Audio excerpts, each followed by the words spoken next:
Hi guys, Yolan here. Today you're back for another video. I'm going to review a vlog that Brad Owen played, so let's dive into the action. So for people who don't know me, my name is Yolan Cohen. I'm 23, this goes fast. I'm coach for Digital Wizard, for cash game, and I'm playing both online and live, mainly 5k plus online, and live games around 10k now. 10k now, 20k now. Also play higher, but it's not my main limit. Yeah, and so let's dive into the action. I will review the vlog, just try to see the mistakes I'm seeing in Brad Owen games, and yeah, let's see how it goes. I have a live monitoring for live players that want to improve the game. I will talk about it a bit more at the end of the video. But if you are playing live games and you want to improve with us and see if you profile match with what we propose, you can just book a free call in the description, and one member of my team will just give you some insights about what we are proposing and also help you improve your live game if you can't do it with us. So let's dive into the action. So EEv-REv, we call on the big blind. We play 5-10. Okay. Yeah, this is not a call pre-flop and nothing else to say. We can free bet this type of hands, but Jack 7 is not the main one. In general, we prefer high-low ends, like lower King X or Queen X will be chosen a bit more. I don't mind treating merge ends like this, but I prefer like 10-8 suited, 10-9s that are a bit more connected. It might sound weird to do this against UTG, but most people under 4 bets, UTG can speak blind. And if they're under 4 buys and you over-realize your equity with these marginal ends, you start to make more money as a free bet. So I don't mind over-raising against UTG, but I think we just need to have a bit more information before doing this in live games. Okay, the board is 9-5-5. I think here it should be probably a bit better to check with Jack 7, of course. I think it's probably a bit better on the turn to bet the big size. And it sounds weird because we don't value that much, but I think I really like his size because actually the only ends we're going to get called from, so we're going to call big size. I don't expect any fold by the ace of diamond, and I think here we don't really care about king queen of spade because king queen of spade is just going to fold. So like for me the best move is just to bet really big, and I like the play. I don't have any lead on the flop. Well, exploitatively it can make sense sometimes, like when people don't raise enough, but overall I don't really like it. I think it's better to play as a check, and you already have a lot of things you can exploit on the turn anyway. Okay, so we bet 400, he called, and now I really like the bet. I think it's better in live games usually to go a bit smaller because people tend to call a bit more sizing or more conservative, I would say, and I expect to be called way more when I do 1,000, and when we do 1,000 compared to 1,500, we represent the same range anyway. So I think just 1k just going to get called more, way more. Okay, just you fold, interesting. Obviously check is a bad idea. We might think about like betting super small because his range is quite like SI oriented. And if you bet super small size, like maybe you can bluff raise. But honestly, I don't really think so. I just prefer to get called by like, I don't know, random queens that check the flop, aces, play eights want to call, or even like getting a call by SI. I mean, it's way better to size bigger than asking him to bluff in spots that in general people don't bluff that much. Yeah. Okay, GG raise, we free bets kings, 500, okay, everything's fine. I advise you to free bet like bigger sizing in live games, even if like the game he's playing is a bit particular because there are more racks, so it looks more like an online game. So obviously you want to free bet more to the closer sizing in terms of you want to free bet more close to the GTO size, is what I want to say. But in live games, if you play 1-3 to 5, then 5-10, some 5-10s, you can just free bet like way bigger, like 4x, 4.5. And general people will 4 bet less, and if they 4 bet less, you win money directly. Even if they overcall the free bet, well, they're going to overfold post flop anyway. And if they undercall pre-flop and under 4 bets, then you are winning more money. So I advise you to deviate and 3-bet more like 4x in position, and exploit here should be okay. Okay, GG call. The board is queen 6-3. Also something nobody's talking about, that we are talking about in the live mentorship, by the way, is timing tail pre-flop. It's super useful for online games. It's super useful for live games also, because a lot of players, a lot of positions, are going to snap call a lot of hands, and are going to tank and 4-bet or take and call a lot of hands. So if I see someone like snap calling, he obviously have timing tails, because he will always think about it if he has a strong hand. And if he has the weaker region, he will think about folding.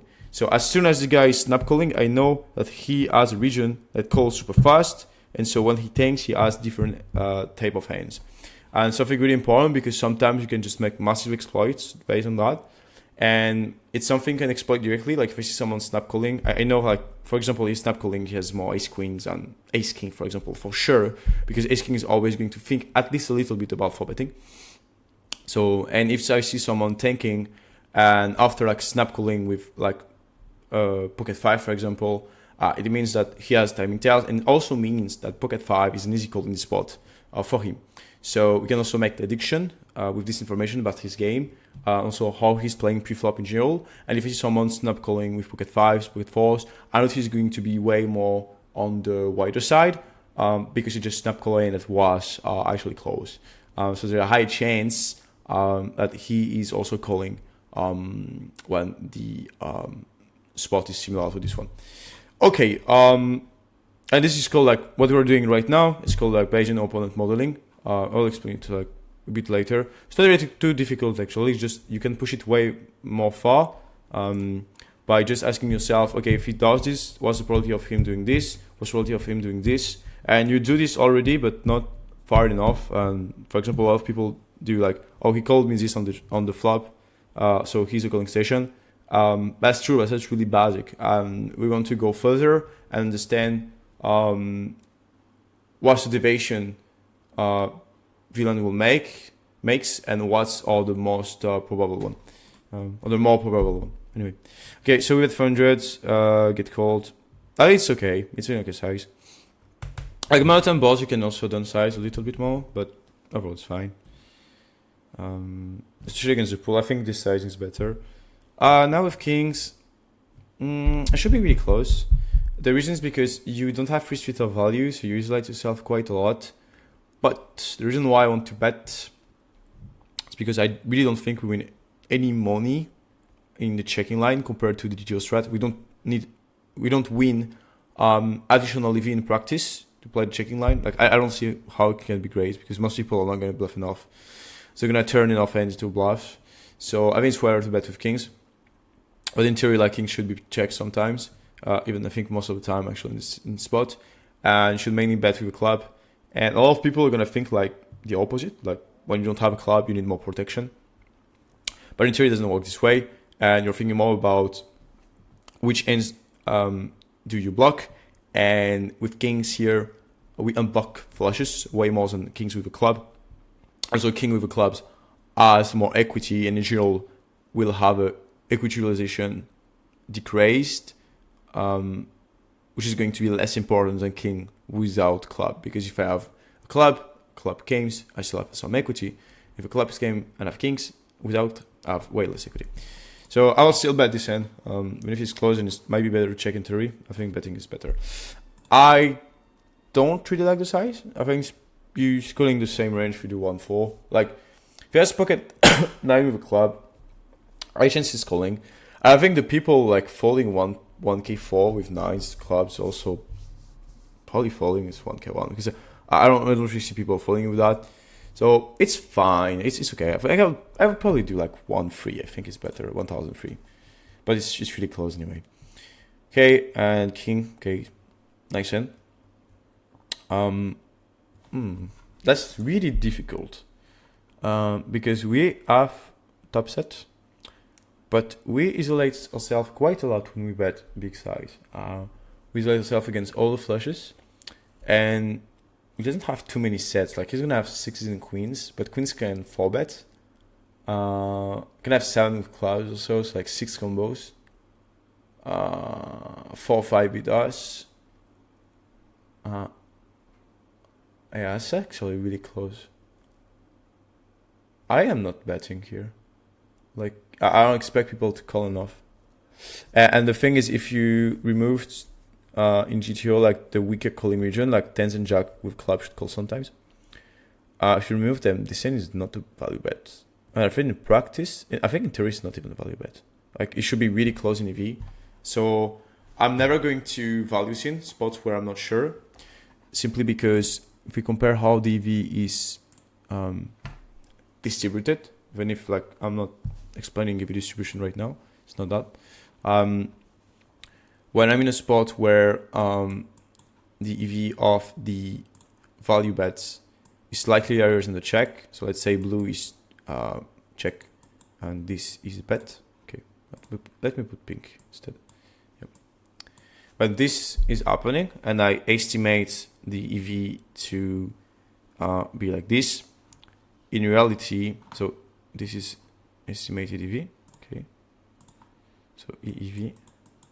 But in reality, like my EV overall will not be this, because I need to take into consideration the potential mistakes of the estimation of my EV based on the fact we play a game against humans is uncertain. And so, the V is here, sorry.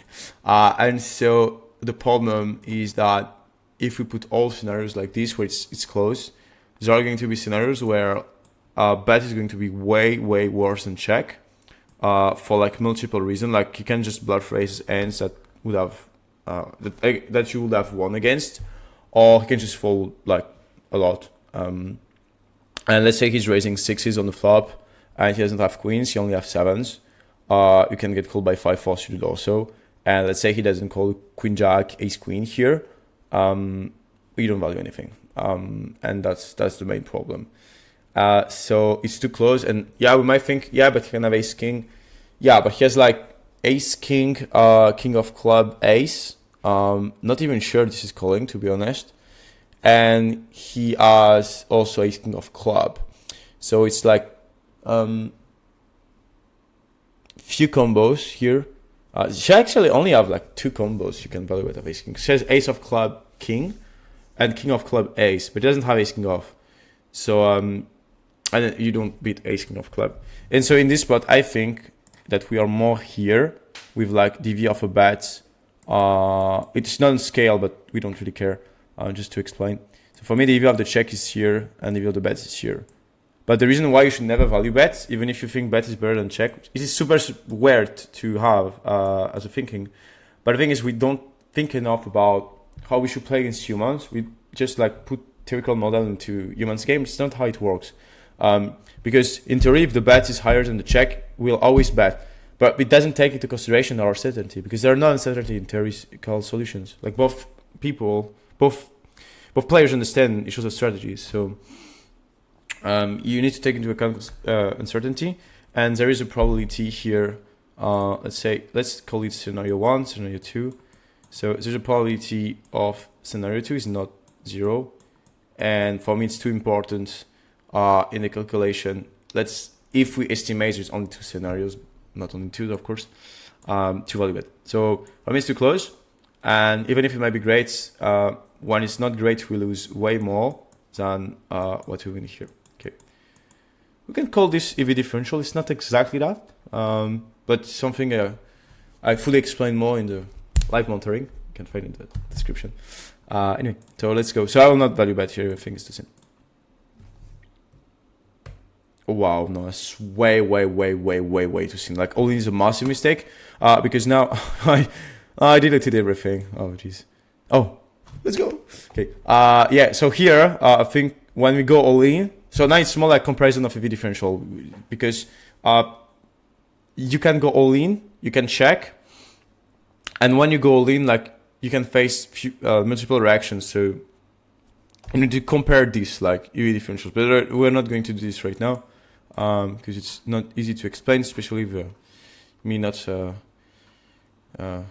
Especially maybe we're never going to have a painting career, it seems. Yeah, so the reason why it's bad, because when it's breast, like you win way more. Like the EV of the bet is way more than the check when it's good. So like bet is here, check is here. Again, it's not a scale, it's not very important. But when it's not good, like check is here, okay? Like let's say you win like 3/4 of the pot, and bet is like over here. It's really losing a lot. So when it's not good, you lose massive. And for me, it's gonna be not a good play, way more than half the time. So it's just massive mistake. And in general, you just want to play the most conservative option, because it's the option that is the closest to the real EV, and has the smallest ratio between EEv and REV, but it's not something I'm gonna explain right now.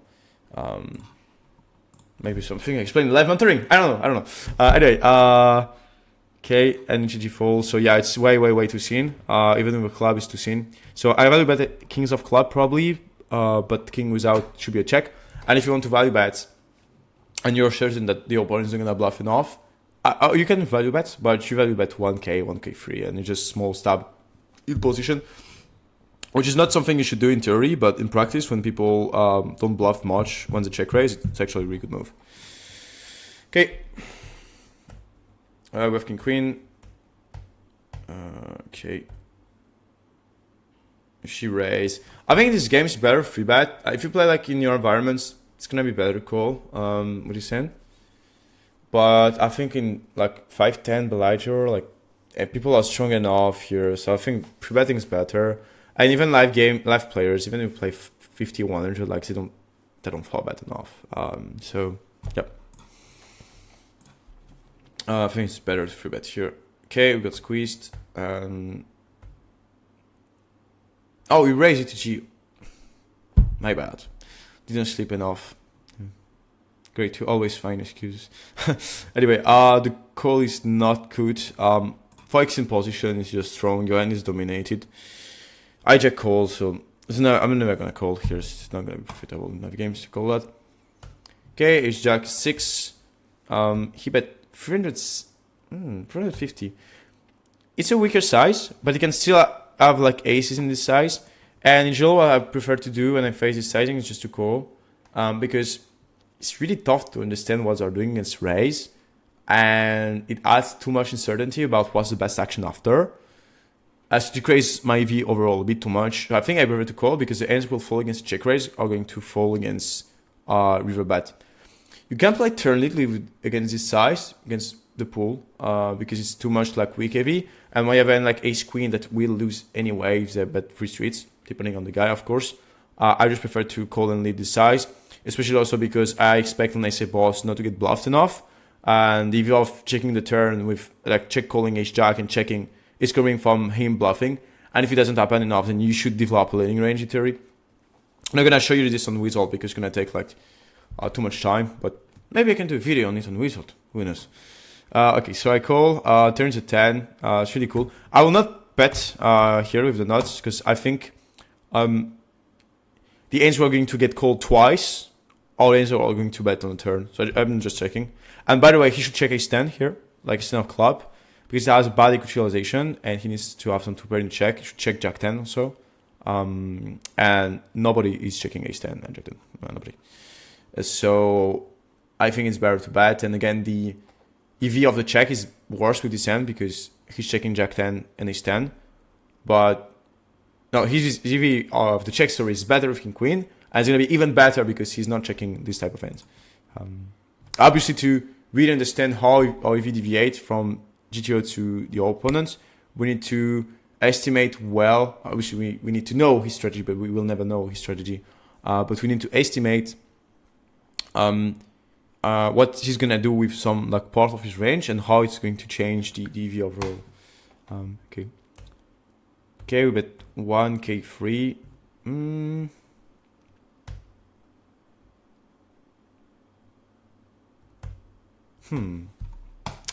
That's complicated. I don't know what's the best size here.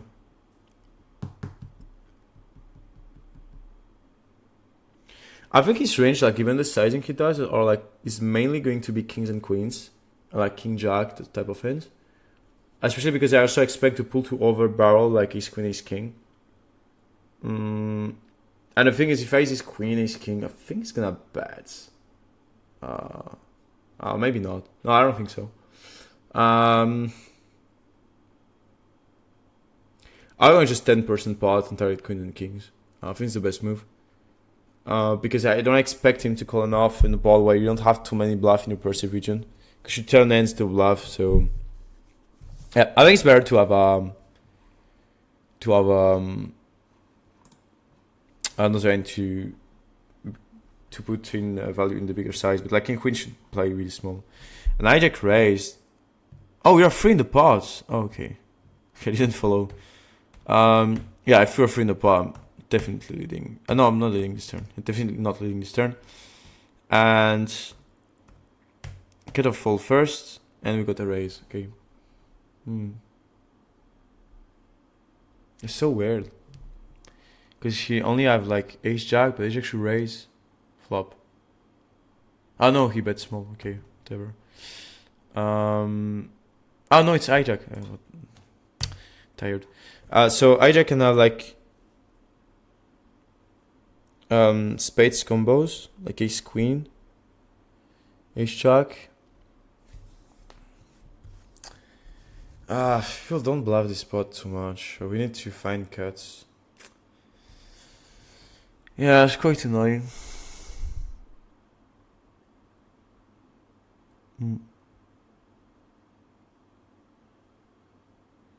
No, I'm folding. Too many nuts. Like left players don't find enough bluff like this. Like ace queen off. But it's super easy to have a bluff here. That's really difficult. I'm blocking bluffs like a little bit. You're blocking ace queen off. Maybe ace king, the flat pre. Yeah, I'm folding. When I'm not sure, I'm folding anyway. It's gonna be easier to reach the max EV situation where I don't know what to do. So I'll consider folding. Here ace 5. Okay. I'm not surprised. I think it's spotted on the bluff. So, and you see, like the reason why I show you my thinking in real time, like I didn't explain it. I just thought about it. It's like how simple poker can be. Because you might think, okay, I have this hand, I block this, blah, blah, blah, blah. People don't bluff enough fold. That's all. It takes 3 seconds. And obviously you need to take into considerations a lot of elements. So even if I want to fold, I'm going to take at least 30 seconds, like on the river, always. Because you don't have, you don't gain more EV by not thinking a lot. It's something really important. And we really emphasize in the live monitoring running gag, you know. Yeah, it's super important here. And if I'm on the river in spots where I don't know what to do, I have a bluff catcher, and I think about it and I don't find any reason when I call now. So if okay, let me remove that. If I'm in a spot here on the river, okay. So let's say a lot of spots on the river similar to this one when we get raised. The probability of being in a spot that is better to fold compared to call. Okay, so this is the set of spots where it's better to fold. This is the spot of spots where it's better to call. Okay. The probability of a spot, knowing that I thought about it for 30 seconds, being in the fold sets, so the sets of spots where it's better to fold. So this probability is higher than this one. In average. Okay, sometimes it's not true. But maybe it's true in average. We want to understand, okay, what's the highest probability of this probability, okay? So we use P of PDX model. You can call it like probability of probabilities. And I know it's a bit weird, it's a bit difficult to understand, but we are not thinking about probabilities here. We're thinking about probabilities of probabilities. And so with that, we can construct a model where we understand that in some spots, it's better to do like a specific move, just because you know that in average, this move is better, even if in game, in these spots, it's not the best move. And the reason why this is like more that it's more human theory than G2, is because in theory, like both people know strategies. There are no uncertainties. Strategies like only for the human games. Yeah. And so in these spots where I get river, raised on the river and have a bluff catcher, I'm just folding. And even if you can have cuts, doesn't have to take into consideration, because if we see how EV are distributed, and it's not something we're going to see right now, something I keep more private. But you can have a call. Like the value cuts is not something you can work on. It's not something you can take into consideration. So I want to say, Because as soon as there are like no cuts, like you lose way more than if there is a cut. If I can summarize it like briefly like this. So this is all the spots possible where I tank 30 seconds, okay? And let's say we have another spots where I get raised on the river. Well, there's more chances that it's better to fall in a spot where I don't know. And knowing that I'm in a spot that like belong to these sets of spots. Yeah, I can put like spots like this where I just get raised on the river. So this is when I get raised. Okay, so get raised. This is when I get raised and tank 30 seconds. So get raised, tank 30 seconds. Okay, and now like when this happen, the projection probabilities doesn't exist in math, but that's why I put in quote. This is higher here when this is this set. If I go for this element, not knowing that he's in this also in this set, this is lower than let's say it's P1, this is P2, then P1 is higher than P2. Yeah, just based on this information. So I call it BIPA. Okay. In math, it's more like MLE, maximum likelihood estimation. But for poker, you can call it BIPA. It's Bayesian, so it's for the bias probabilities. So this is for Bayesian inference is for like knowing certain information. I will briefly summarize it, so it's easier to understand. So knowing information on how the population play, we can deduct things and analyze things. So the A is for analyze. So population, analyze, Bayesian inference, and just given these elements, there's a high chance that it's better to fall. And the decision we will take based on that is the fall, because it's in general in this model, so in this whole model, better to check than to bet. Okay, and this is P of PDX. But you can use different P to PDX for different things. But it's not only related to BIPA. I don't know if it's clear or not. But if it's not clear, like I will write some comments. Anyway, so that's it for listen. So I would have one. Okay, so let's take 7 minutes of vlog. The video is already 30 minutes. Jesus Christ. Okay. Okay. Okay, we raise a jack. Hijack. I would consider having some limp here, like if we play 9 max for the 3-4 first positions.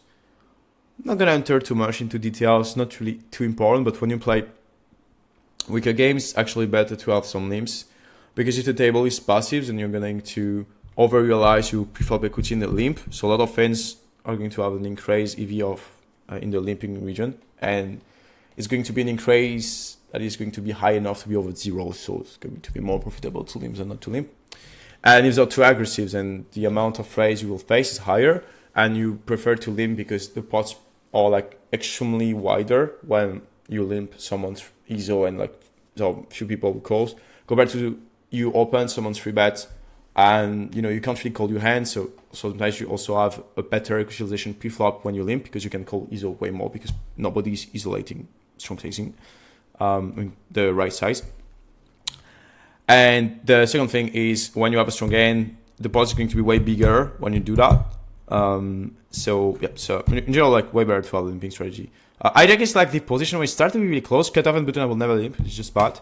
But yeah, I mean button you can limp, but very, very, very specific situations. But in general, it's better to never limp if you don't know if it's a limp or not. In the button, I'm talking. It's only good in live against environment. Like online, I will never consider limping. Okay, cut off free bets, cut off calls. We 4-bet because it's good 4-bet. In this position, you 4-bet less ace-5 because it has less equity in against the calling region. So ace-5 is more 4-bet like button against cutoff, but it's not a big mistake. Like it's okay to take it, but just like king-jack, ace-jack, ace-10 suited are actually better hands. Should be playing deeper. Okay, that was ace-6-3. I think it's better to size super small.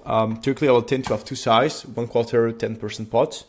And in my strategy, like against someone I don't know, not a really recent player, I would just 10% pot, because you don't have any EV loss by only having one size, and you target hands like, I don't know, king queen with your range and with your hands specifically like pocket pairs. So I'll bet 300 here. That's enough.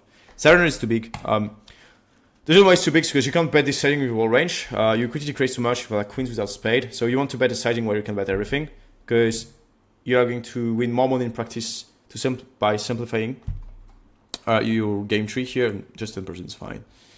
Okay, turns of use of diamond. Okay, we check.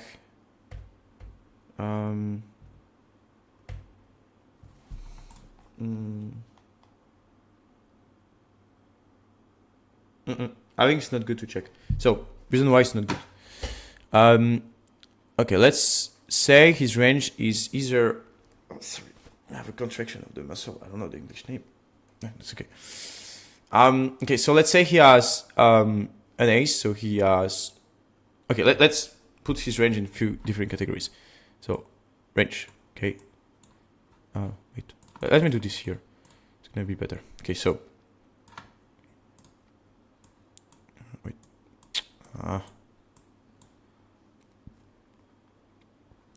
Wait. One moment. Okay, so... In this range, he's going to have a6. Okay. He's going to have a6, weaker x6. Okay. He's going to have... He's gonna have like pocket pair with spade, okay, and that's all.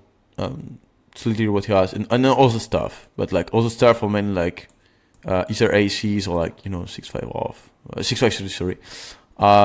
So let's say aces, and the last is first roll. So that's the main categories, okay. And now we want to understand what's the best move, considering all the hands can have, and also the weights of the hands in the range, okay. So.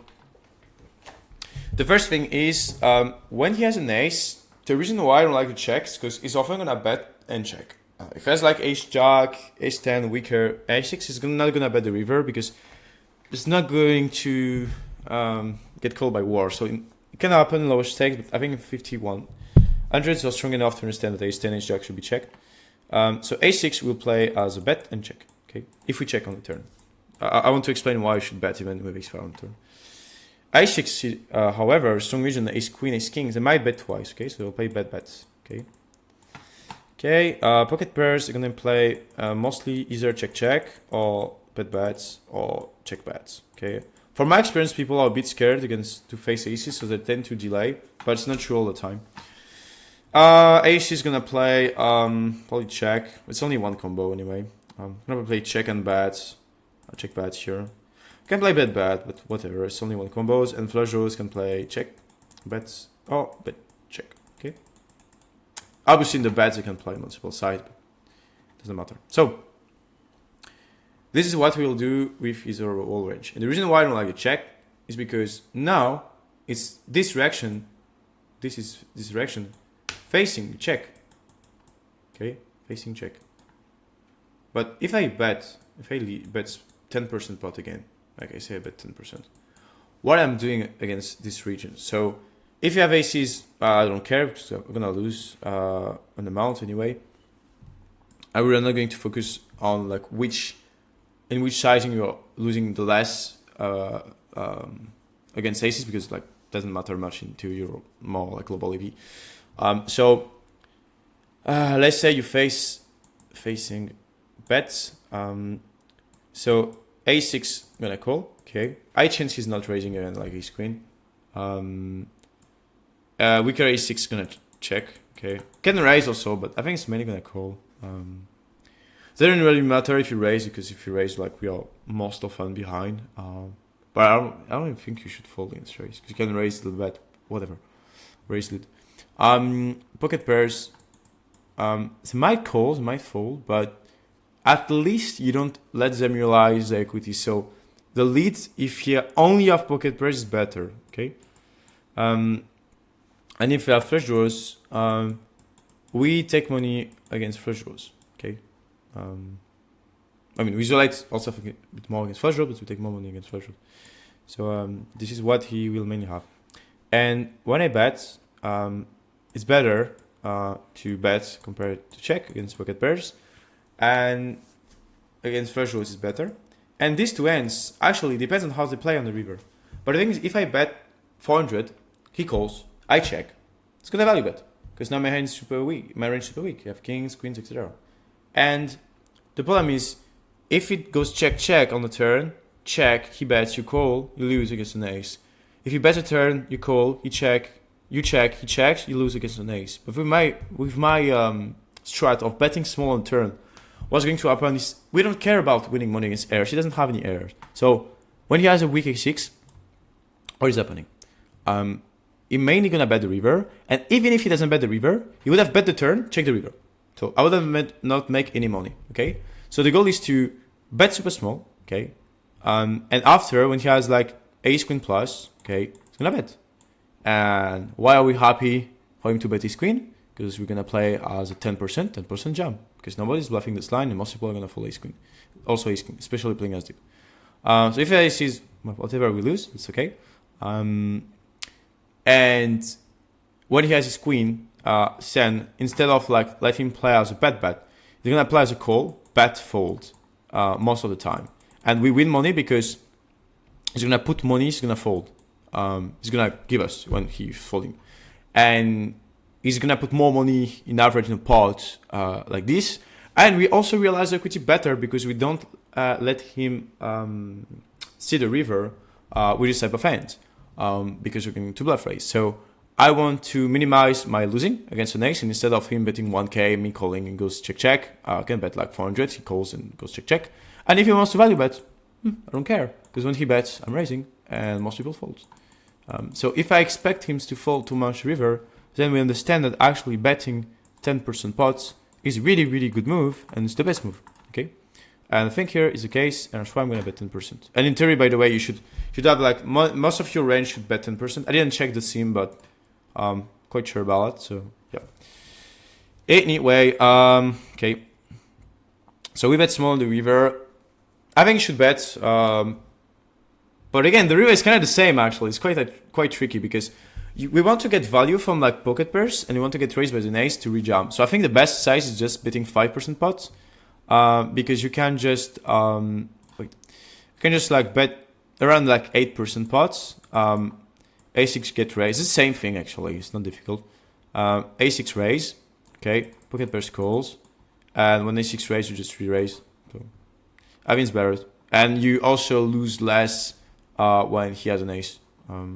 And if you wanted to bet, but instead calls. Okay.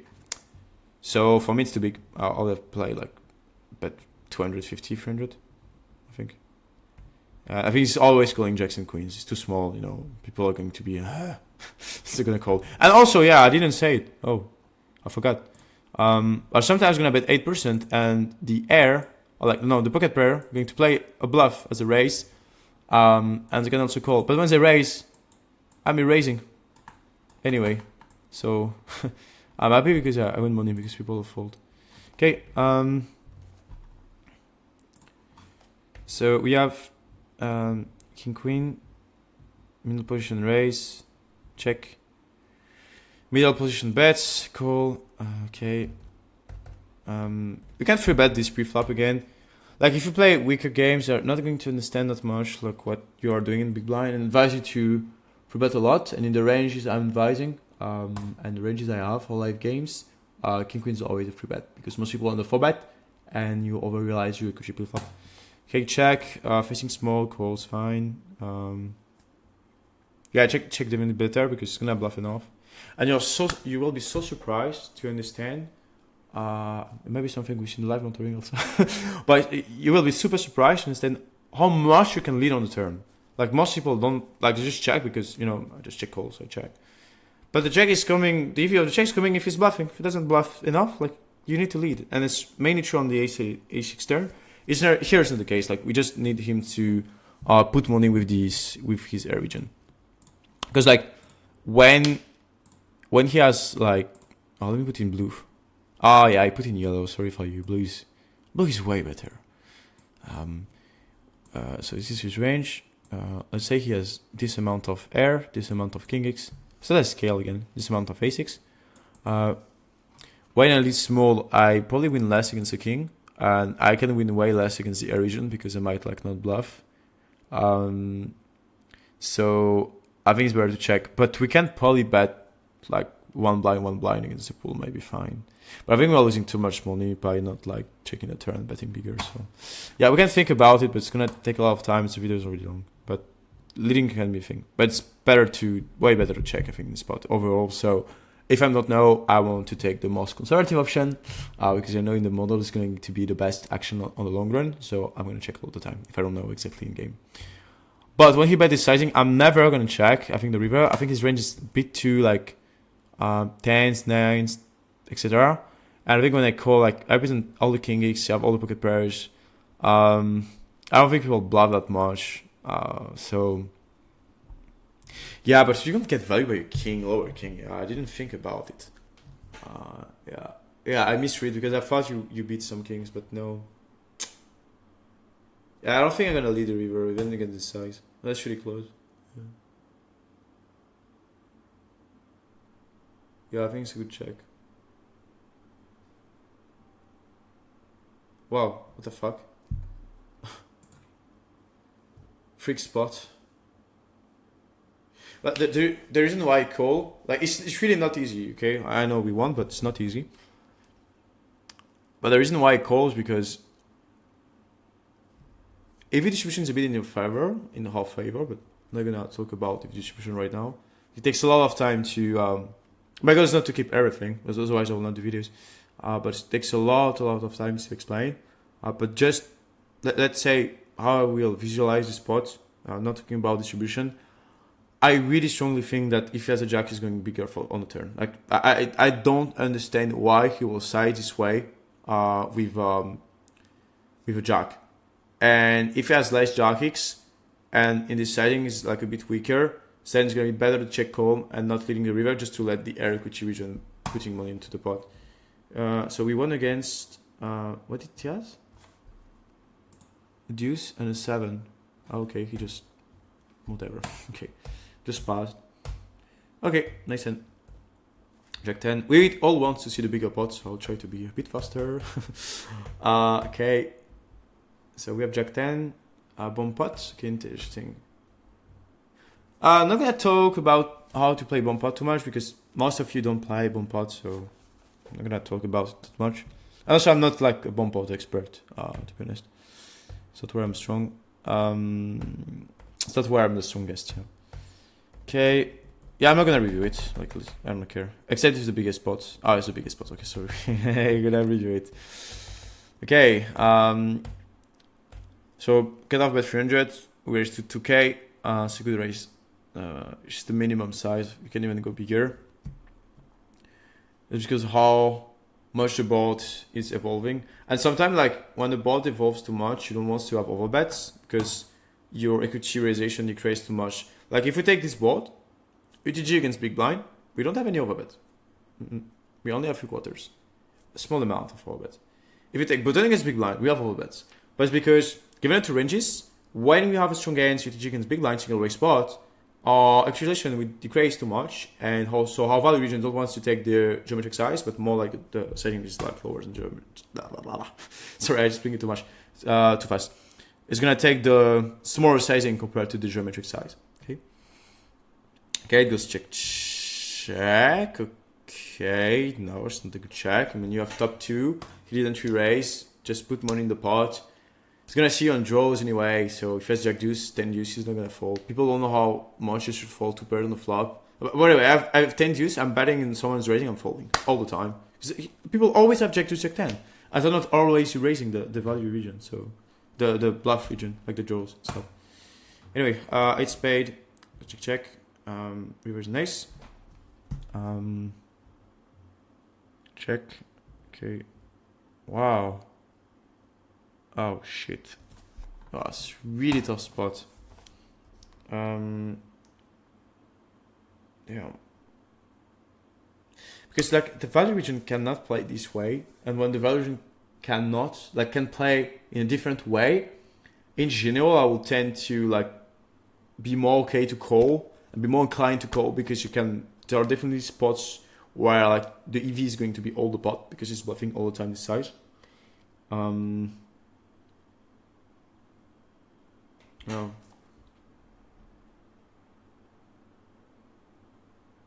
I'm not gonna lie, it's super biased not to be biased, because like, yeah, I mean, I know he's winning in the spot, but yeah, I think overall, if I don't know what to do in this spot, I will just fold. But in game, like, if the opponent is good, I'm always calling, because he's representing hands that value bet a range, it will bet if he checks. So what's the point? Like if he has king queen, he's only gonna value bet hands that will bet from himself. So in general, people tend to check. As I understand quite fast this reasoning. So in the overbets, they only have the bluff region. So I'll just call here in 5100 in the Bellagio. But in general, when you face like usual overbet like this and you don't know, so if we, let's say we're in spots where people overbet the river, okay, so river overbet, okay, so maybe we are in the spots where, so we are in a spot where calling is better. So this is the set of spots where calling is better. Okay, but higher chance when you face an overbet without any informations, without any additional informations. Higher chance this is a better raise. This is a better fold. So, and in average, we are in this. Let's consider this an element, okay? And we take other elements that are close to this one and this card. When you face an overbet, so facing overbets, it's in general going to be better to the probability of folding is gonna be higher. Okay. But I will explain it over and over. You will understand. You will start to understand how it works. You don't need to specifically understand the theory behind it. Something we see more in the live monitoring. But yeah, and obviously, if you want to like learn more about these concepts, definitely a live game, just go into the monitoring. But I really like. I'm deeply convinced that it's the best. It's just the best product on the market by far. All the live course, the individual monitoring and stuff, and for the price, it's just like the highest quality by product by like far. Anyway, okay.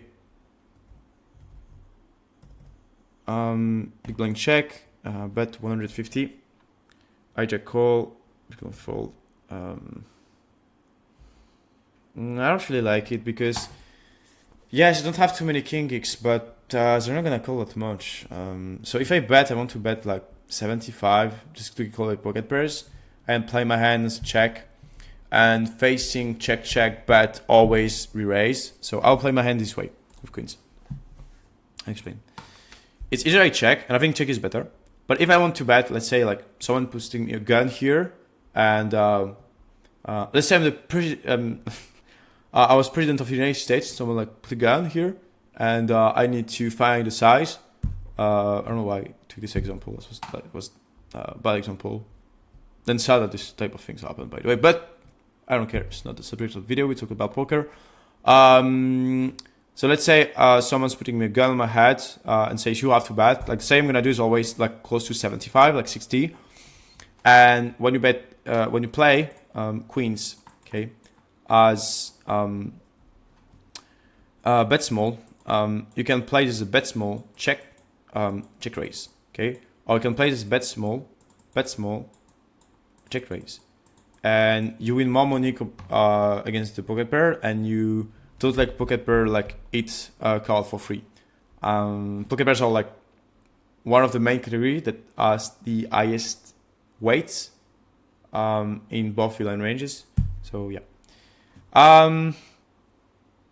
Yeah, so I think betting small is better, and when you get raised you fold, and when you get call you just play passively, and you play as I think betting small again on the turn will be better. So just small bets, get raised again, I probably better fold. even if it depends on the spot and the guy. But here I think is the best move is just small. Just given the amount of kings all people have, and also given the fact that you don't really underrealize your putting against kings. You will if you like bet check and tap a king. But if you bet small, and after you bet the raise, it's better. Obviously against big blinds, it's different because you're in position. So I would probably consider playing bet check. I would play like bet check raise against big blind if big blind calls, and if the guy on the left calls, I'll play a bet small check raise. And if both people call when you bet, I just check and I give up. Yeah. Okay, so I think the bet is not good. Check. I'm not sure about the check, to be honest, because like we are losing money against the king. If we blind as a king. And by the way, like if I bet 400, like blind as a king should fold. Like in live games, people don't find fold with top pair on turn, but they should find fold with top pairs. And this is not a winning call when you have top pair and you face the bet here, and the guy play bet on freeway and bet again on the turn. Even if I have king jack and the guy bet, I'm folding. Like, I'm just behind too much. Yeah, whatever. So we decided to check raise. The reason why I don't like check raise because yes, most of the hands are going to call, are going to bet from themselves, but for the cutoff players, not the big blind players, and that's a problem. So I think it's better to bet. You will take money on the king's region for the big blind players and for the player on all left. Okay, plays a check raise and he fold. Okay, also check raise represents so strong. Like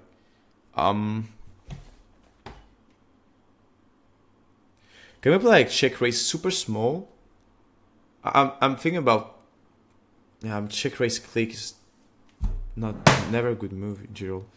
Wait. Put the flash again. The lights, yep.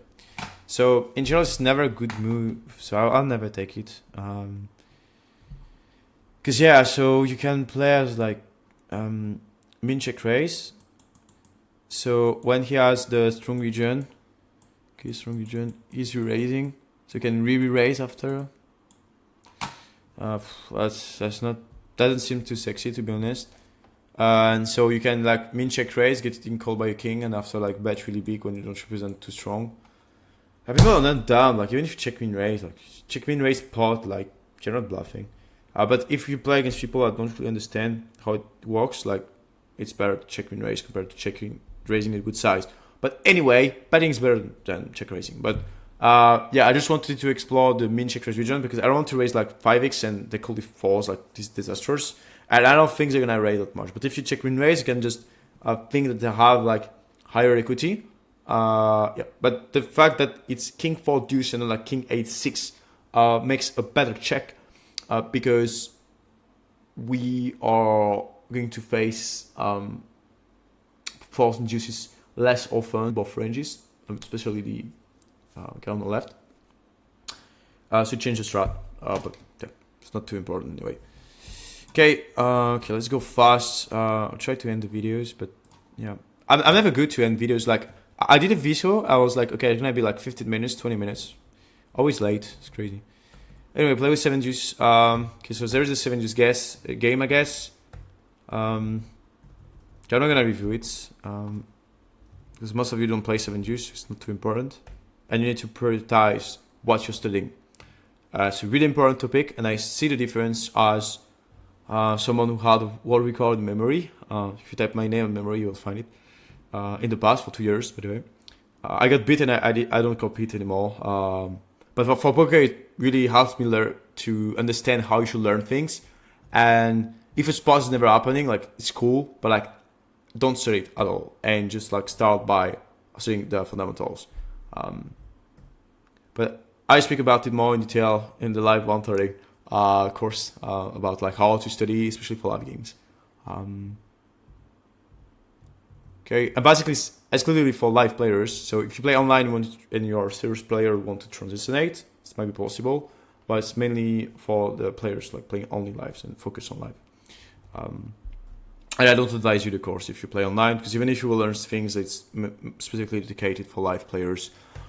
Okay, so start to speak slowly, and I hope this video will be less than 1 hour straight.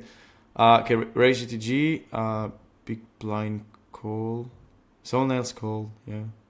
Okay, we called in the hijack. I'm okay, if there's a wreck somewhere, it's fine, it's just okay. Okay, bet 200, really good bets. Always bet a 10s here, it's not good to check. If people were like super crazy, put money with air in the pot a lot, just check, but it's not gonna be the case. So it's better to check. Okay. And you can't like do the trick of I'm checking, and if he hits a jack and he's betting twice, I'm raising, because you don't represent any value end, so I will be really careful to bluff this line. Okay, bet 200, we get called, wiggling check. Think I will check back all the time. Tens, not strong enough, freeway. Yes, all the sixes, gonna have like pocket 4, pocket 5. Yeah. So I don't like it. I think it's better to not to isolate ourselves. And well, we might think, yeah, but if he has a 6, he's gonna bet the river, I'm gonna call, I'm gonna lose, and if I bet, he's gonna raise, so I know he's gonna have a 6. Well, not everybody is raising a 6, gonna have full houses also, and I really want to hit a 10 on the river. So I will just check here. It's better. Good check, very good check. And on the king, yeah, I'm always calling any bets, I think. Actually, it's really big. That's terrible. Because the thing is, like, when the plus is 925, it's just 900, like, so strong. Especially on the king. No, I'm folding. I think the bluff region just players give up because they understand that like how betting region is too strong, or like to just bet smaller. So even if you can have like all the folds, 5-4s, 5-7 and stuff, like people know that, and I expect his range to be too much toward the 6x region or like the backdoor flushes region. So I'm folding with 10s. And again, I'm not sure about the river decision. High chance it's a losing spot compared to winning spot. So I'm just folding here. And some are going to win, some are going to lose, but in average, in the long run, I think I will win more money with this approach. And we win against what? Okay, 4 deuce. Okay, well done. But I think on this side I'm folding, and I'm calling it rose size. Yeah. Okay. I got a phrase. Oh no, it was. Oh jeez, it was 25.50, not 5.50 100. But now I think they play with straddle. Okay, raise 300. Small blind 3 bets. Play super deep, so call. You want to, like, when you play deeper, it increases the 4 bet frequency with ace king in general, all the time. And you're gonna have 4 bet more polar compared to compared to when you play less deep. We raise. Okay, it's not bad to 4 bet. I think calling is better. Okay. Yeah, I'm gonna review 7 deuce. Okay. And check. Bet 400. Okay, what's the spot?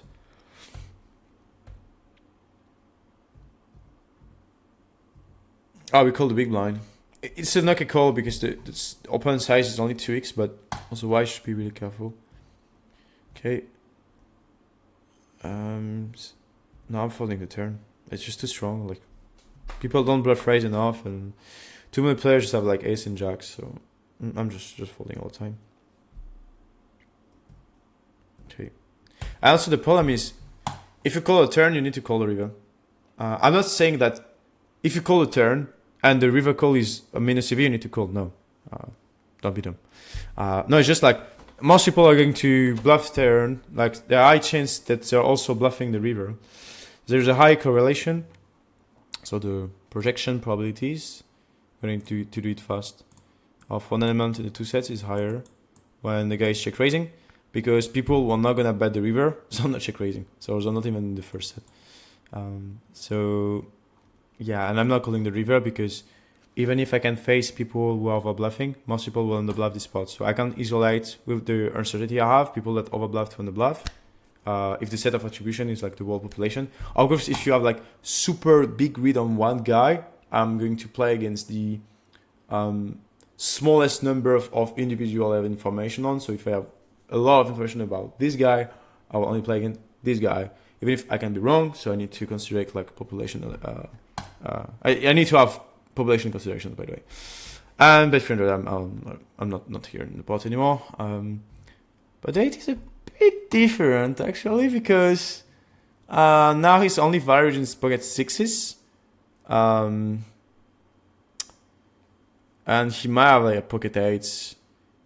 Can still have over pairs playing this way. Yeah, because you don't bet big with an 8.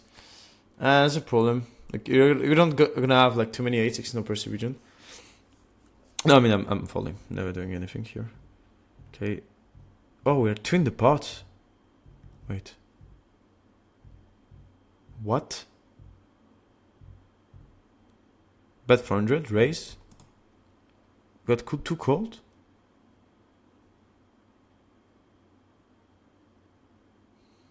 That's insane.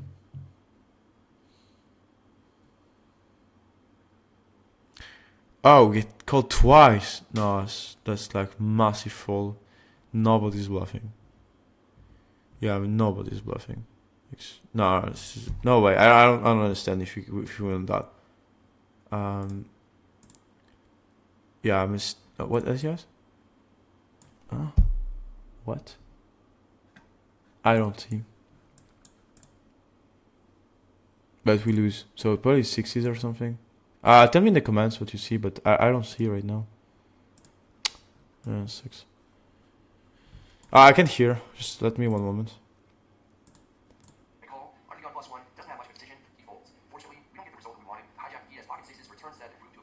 Yeah, 6s. Oh, magic. People turn check raisins are valuing. Yeah, I mean, it's just like another line, just fold, even if you have top pair. Yeah. And even if he bluffs, it's gonna bluff the river anyway, and I don't want to call the river, so I need to fold. And this thing is never a thing you consider in theory, because in theory you always have, oh, I have check raise and check. I have check raise and bet. I have check raise and check and raise. But like some people that check raisins and never have check on the river.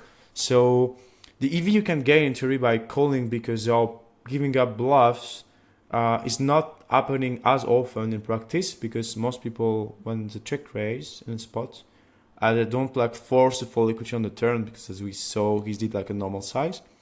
They're going to just like have too many value bets on the river. It's better when I don't talk like fast. I just need to force myself. So the video will do like 1 hour, 1 hour 40 instead of 1 hour. Anyway, raise, 3 bets. Okay, so we raise UTG. Okay, we 3 bet. Okay, we're in position. Okay, I'm gonna bet half pot. Okay, you can bet 1/3. Typically, half pot is fine. But you know, like if you want to simplify 1/3 in exact spots, fine. That's fine. Okay. Oh, wait. Okay. Bet 2k. Now we'll go polar. I think 3k is better. Like just bet 3/4 or check. That should be better. And most people will call 2k. You can also call 3k with the weaker region. So I don't like deciding. I think you should bet 3k. Okay, I'm not reviewing 70 cents. Except if it's the biggest spots. No, not even. Where's the 35k? Hey, wait, where's the where's the 35k pot? Jesus, I missed it, or it should be here. Oh, what the fuck? Yeah, okay, yeah, he called, he won. Oh yeah, I didn't remember this. Okay, funny.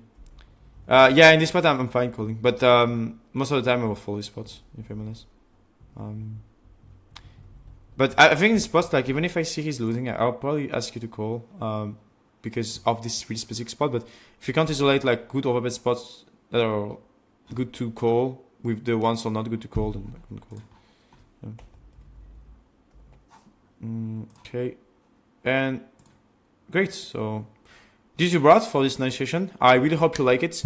If you want to improve your live game with us, or if you want to have like tips to how to improve your live game in general, just book a call with my team who are live players. That will help you to understand what you need and the plans you can do in order to improve your live games. And if you want to do live mentoring with me, also you can book a free 15-minute calls. And I really hope you like it. You can like and comment. If you have any questions, commentary, and see you for the next one. Bye guys.